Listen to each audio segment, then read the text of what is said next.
Okay, good afternoon, everybody. I'm clearly the young guy. My name is Joe Haslam, and I'm a professor at the IE Business School in Madrid, and I'm a scale-up guy. Now, when I say I'm a scale-up guy, I've spent 20 years being a startup guy, and I'm the guy that I wish I had met 20 years ago who told me.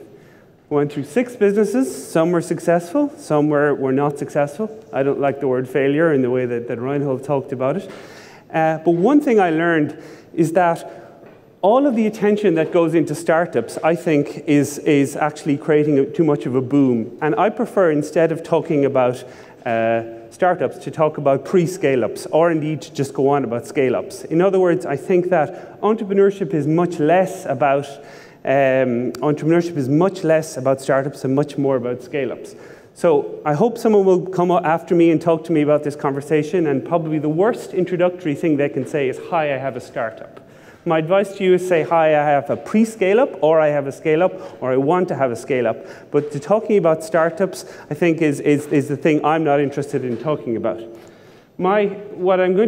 I'll talk about me, I'll talk about startups, I'll talk about scale-ups, I'll talk about some research, not as detailed as what Russell was talking about, which, by the way, I think is very valuable stuff. And then finally, where you can get more resources. My interest in scale-ups comes from a scale-up. In other words, back in the dot-com time, we set up a company called Marrakesh. We raised 75 million and we had 250 people. The company was eventually sold. But of that 75 million, we probably wasted about 50 of it. And because of that, Dublin, which was the city we founded it in, there's an awful lot of scale-ups, particularly that come from Silicon Valley, that do this particularly well. However, I'm interested in indigenous entrepreneurship. So I was looking kind of at the Silicon Valley model, of which there are things I don't really like, and then I was looking at our model. So I've always been interested in the fact that sometimes giving people too much money is the wrong thing to do. So I'm interested in can you set off from the beginning to have a scale-up model rather than a startup model. At IE Business School, I'm what's called an academic kangaroo, which is what I jump between 2 things. So I'm a founder of 2 companies, and I'm on the boards of 2 more, as well as teaching across the various. So I'm teaching the Generation Z in IE University, and I'm also teaching the executives in executive education, mostly what they're trying to do is compete against scale-ups rather than actually become scale-ups themselves. I'm a co-founder of this company in Spain, where I live. Tourism is a very good business, and we were the first company from Spain to accelerate it by Techstars. So even though I'm a kind of a grey-haired professor wearing a suit, I spent a summer in Boston with the hip young kids right in the trenches, which was very, very valuable experience. At IE Business School, and we have a stand outside, and I'll be out in the stand afterwards. We also have some professors here if you'd like to talk to them. What we do is we talk about scale-up in 3 ways. First of all, we have the OwnerScaler program, which is a 2-week program face-to-face where you're dealing with people who have exactly the same challenges as you have. Second of all, we have an online program, which is a series of basically canned videos, and also both with me as a professor, which allows you to kind of watch the video again and again and go back between points. And then finally, in the MBA, we have a big emphasis on scale-up, and we are one of the first MBA programs to actually talk about scale-up, as opposed to most MBAs are still talking about startup. This is the OwnerScaler program. The next intake is next April. As I say, talk to us outside about it. This is the online program, which is almost like a TV program. In other words, it's short canned videos, and we find those are very good ways to learn. And I talk you through each of the points you need to do. And then finally, within the MBA program, if you're thinking of doing an MBA, you can see how we divide up the challenge into the various areas. You can see that, first of all, you have to get your core operations right. I use the takeoff metaphor like a helicopter, in other words, or an airplane, that before you actually take off, there's a number of checklists you have to go through, and you only start to scale once you have those things right. Now, we know about startups, and this is a relatively recent revelation still. For years and years, people thought startups were just smaller versions of large companies. What Steve managed to do, and when I talk about Steve, I always talk about this Steve, not the other Steve. And a startup is about finding a scalable business model. That is, it's a temporary organization trying to get a scalable business model. And while these books are great, and I've read them, and I know Alex, and I know the people behind them, they're interesting, but not perhaps from a scale-up perspective. What we're seeing is that there was a point of view out there that more startups would mean more scale-ups. Actually, all more startups is meaning is more startups. And when I talk to governments who are anxious to kind of have more scale-ups, in other words, companies that are paying tax and employing lots of people, because that is where jobs come from, that's one of the things I say to them. More startups does not mean more scale-ups. They have to be a particular type of startup. This is Peter Thiel, who talked about the idea of where the power comes from of a startup. And he talked about they come from unexpected places. And this is some of my difficulty with some of the tools that Steve and Eric have produced. You'd also see, he's gone very specific about answering about this. In other words, that you have to find, newness. I mean, what I like about Russell is that it teaches you how to run a company. But I always say, your company has to be so good that it's successful even when badly run. In other words, if your company has to be really well run in order to be successful, that's not necessarily the case. There are companies like Twitter, for instance, that are really badly run but are very, very successful. So in other words, daily acts of heroism is not the way to go through. There has to be some sort of slack in the system. And this is Bob Sutton, who's a professor in Stanford. And this is what Bob was finding, that too much of the kind of new startup movement is all about like collecting data for the sake of collecting data. That actually what you needed to change were mindsets. In other words, to be repeatedly collecting data and to kind of fool yourself into kind of vanity metrics and false positives. So in terms of scale-ups, this is the definition of a scale-up. I talk about 20% growth over 3 years. And this is the kind of what you're doing. So you start up, and then you get over a chasm, then you get to a scale-up, and eventually you get to a boring, sustainable corporate. But the important notion you need to think of is a hunter versus a farmer. In other words, you need to move from a situation of going out into the jungle every day and killing to kind of more of a farming type situation where you're doing like crop rotation and all that kind of stuff. The other really interesting part about a scale-up is the idea of doubling down. In other words, run a series of experiments, find out what works, and then stop doing the other stuff and double down on the stuff that really works. And this idea of design being about taking things away rather than adding things is absolutely crucial.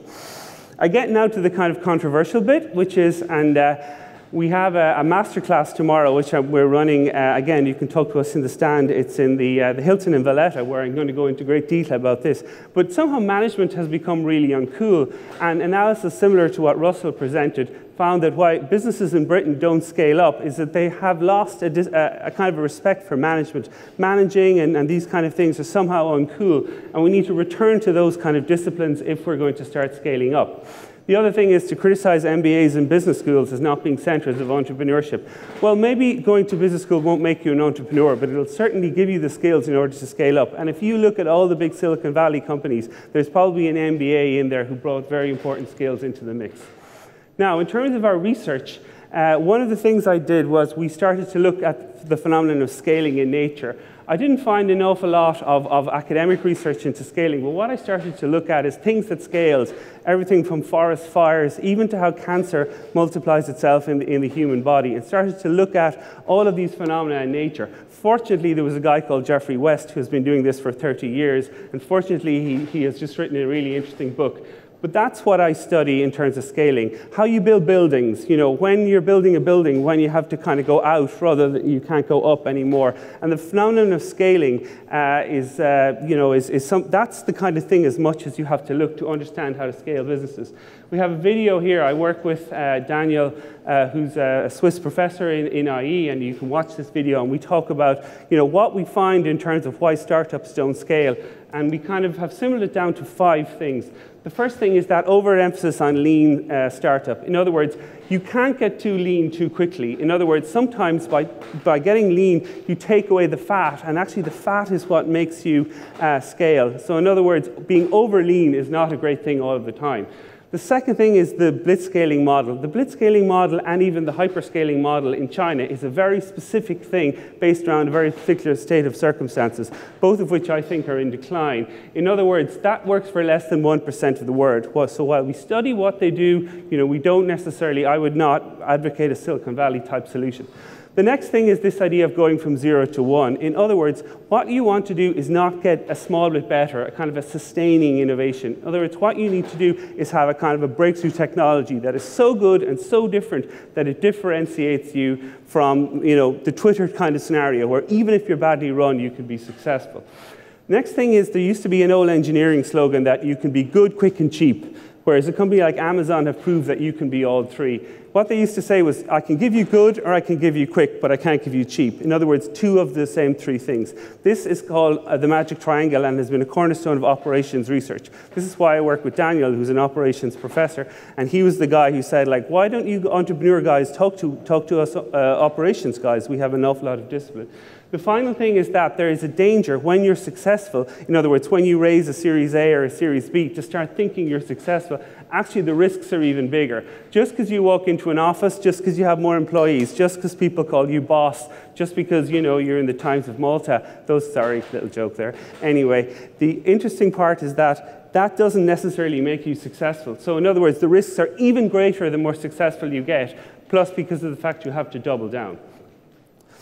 One I do look at in the OwnerScaler program is 4 areas, and in the same way Russell had 5 Fs, we have 4 Ps, and this is what I'm going to cover in the masterclass tomorrow, where I'm going to talk in specific terms about how, first of all, understanding scale-up and the mindset, product and market, the importance of how you have to change the product to double down. Next, operations and execution, particularly the thing of reporting and investing deep in technology. Technology has never been more accessible in order to have it. And finally, culture and team. Anyone who's studied this knows the Peter Drucker phrase about culture eats strategy for breakfast, but the importance of culture, the importance of, in particular, the first people you hire. Because it's not so much you as a leader setting culture, but the people you hire, then they have to set a culture. So culture only works if it's transferable, which is something we sort of found studying hives in a beehive. Yeah, that's where they live, bees. Okay, so those are kind of the 4 things. So we're going to cover this tomorrow in the masterclass. And the other interesting part is, this again is Bob Sutton, where he talks about that there is no model. Even there's maybe 20 to 30 things that will give you a chance. But ultimately, entrepreneurship is Darwinian. So ultimately, you do have to deal with the fact that someone can enter your market and take you out. You can have bad luck, security incidents and all sorts of things. But there are about 20 or 30 things that people like me can give you that can give you at least a chance of succeeding. And those things are very worthy. Now, finally, quickly on resources, as I run into my last 2 minutes, I have a podcast here, which I did with Intercom, which are Ireland's most successful raised startup, and you can go. That talks a lot about what the difference between startup and scale-up. There's also the Masters of Scale, which even though it does cover the Silicon Valley blitzscaling model, it's still worth listening to because there are things they got right. I don't know how much of it you can repeat, but at least you need to know what they do and what worked for them. There's a fantastic, the Kaufman Foundation have produced a fantastic series of videos, which are kind of short videos. It's kind of similar to the HiOp we use in IE. Very much, we think that model works very well because you can watch them again and again. They are extremely good. There are 3 books here. One, Bob Sutton, who I mentioned, and also Vern Harnish, who has the Gazelles organization, which again, Vern gets very specific about, forms to fill in and things like that, but they are absolutely worthy. There's so many people I see who have nothing, I mean, I'm surprised they've hardly any management tools and are literally winging it, as opposed to really finding out who have done this before and what they can learn from them. The last 2 books I'm going to talk about, this is perhaps for me the best book ever written about business. And again, it's decidedly uncool because, Alfred Chandler doesn't have a good publicist. But, if you really want to understand business and understand scale, this is the book to read. It's about 700 pages. But if you are interested in learning it, that's what to do. And Jeffrey West, then, who I talked about in Scale in the Santa Fe Institute about how cities are built, how ecosystems work, forest fires, all these kind of things. Again, it's a magnificent book for a real scholar who spent about 30 years honing his craft. I can't recommend this book highly enough if you really want to understand scale. In other words, don't read the Steve Jobs biography, read Jeffrey West, read Alfred Chandler and these kind of guys. So, in summary then, we are outside in the stand. I'd be delighted to talk to you and hear how scaling differs to startup. And also, if anyone wants to come along to my masterclass in the hotel in the Hilton in Valletta tomorrow, also in the stand, they'll tell you where it is and how to go. And there's my email and my Twitters and all that kind of stuff if you want to contact me. So 5, 4, 3, 2, 1. Thank you very much. Bye.